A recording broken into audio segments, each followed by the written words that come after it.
आखिरी मंजिल। आह, आज 3 साल गुजर गए। यही मकान, यही बाग है, यही गंगा का किनारा, यही संगे मरमर का हौज, यही दरो दीवार, मगर इन चीज़ों से दिल पर कोई असर नहीं होता। वो नशा जो गंगा की सुहानी और हवा के दिलकश झोंके दिल पर छा जाता था, उसके लिए अब भी जी तरस तरस कर रह जाता है। अब वो दिल नहीं रहा। वो औरत जो जिंदगी का सहारा थी, अब इस दुनिया में नहीं रही। मोहनी ने बड़ा दिलकश रूप पाया था। उसकी खूबसूरती गजब की थी। उसे प्यार करना मुश्किल था। वो तो पूजने की लायक थी। उसकी आंखें शर्मीली नशीली थी। उसकी एक एक बात दिल को छू लेती थी। सच्चाई का असर दिल पर पैदा कर देती थी। जब वो अपनी शर्मीली आँखों से मेरी तरफ देखती तो मेरे दिल में ज्वार भाटा सा पैदा कर देती थी। मगर उसके होंठ प्यार के अल्फाज से खामोश थे। उसने कभी इशारे से भी प्यार का लफ्ज इस्तेमाल नहीं किया। जिसकी लहरों में वो खुद तिनकों की तरह बह जाती थी। उसके प्यार की कोई सीमा नहीं थी। मोहनी का प्यार वो प्यार था जो उसके गैर मौजूदगी में भी दिल को तड़पा देता था।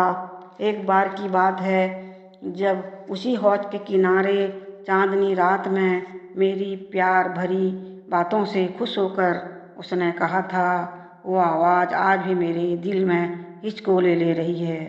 मिलन प्यार का आदि है, अंत नहीं। प्यार के बारे में उससे ज़्यादा शानदार, उससे ज़्यादा ऊंचा ख्याल कभी मेरी नज़र में नहीं गुजरा। मेरा दिल इतना बड़ा नहीं था। मुझे ताज्जुब होता था कि मुझ में वो कौन सी खूबी है जिसने मोहनी को मेरी तरफ खींच लाया था। दिलचस्प बातें, पाक दिल, मर्दांगी का जौहर, यही वो खूबी है जिन पर मोहब्बत नछावर होती है। मगर मैं उनमें से एक पर भी फख्र महसूस नहीं कर सकता। शायद मेरी कमजोरियाँ भी प्यार की तड़प की वजह थी। मोहनी में वो अदाएँ न थीं जिन पर रंगीन तबीयत पैदा हो जाया करती थी। दिल को मुआ लेने वाली मुस्कुराहट, भरी हुई आँखें, प्यार भरी बातें, ऐसी कोई चीज़ उसमें न थी। मगर फिर भी सच्चे भावना की तस्वीर थी जो मेरे दिल में पाक प्यार की कलबली पैदा कर देती थी। शाम का वक्त था। दिन और रात गले मिल रहे थे। आसमान पर मतवाली घटाएं छाई हुई थीं। मैं मोहनी के साथ उसी हौज के किनारे बैठा हुआ था। ठंडी ठंडी हवाएं दिल के किसी कोने में प्यार को जगह दिया करती थी। ऐसा मालूम होता था कि उस मस्ती के आलम में हमारा दिल बेताब होकर आंखों से टपक पड़ेगा।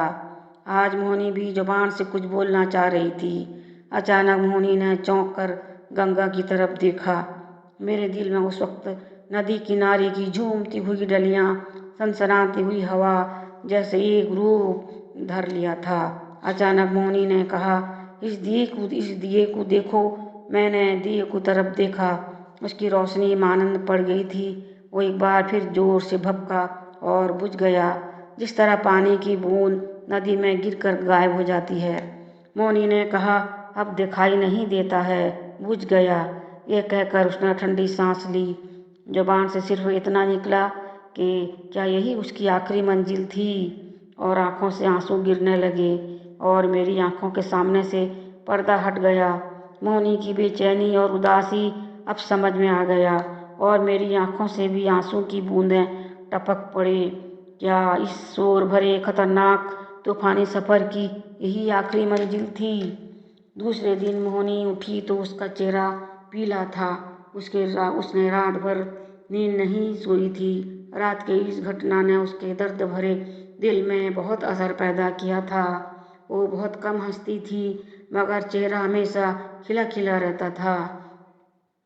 हमेशा चेहरे पर एक उदासी सी छाए रखती थी। वो हमेशा दर्द भरे गीत सुनना पसंद करती थी।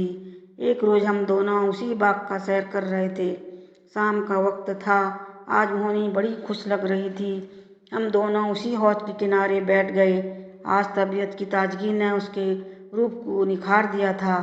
चांदनी खूब छिटकी हुई थी। एकाएक मोहनी ने गंगा की तरफ देखा और मुझसे बोली, देखो, इस उस पार कैसी रोशनी नजर आ रही है। मैंने भी निगाहें दौड़ाई।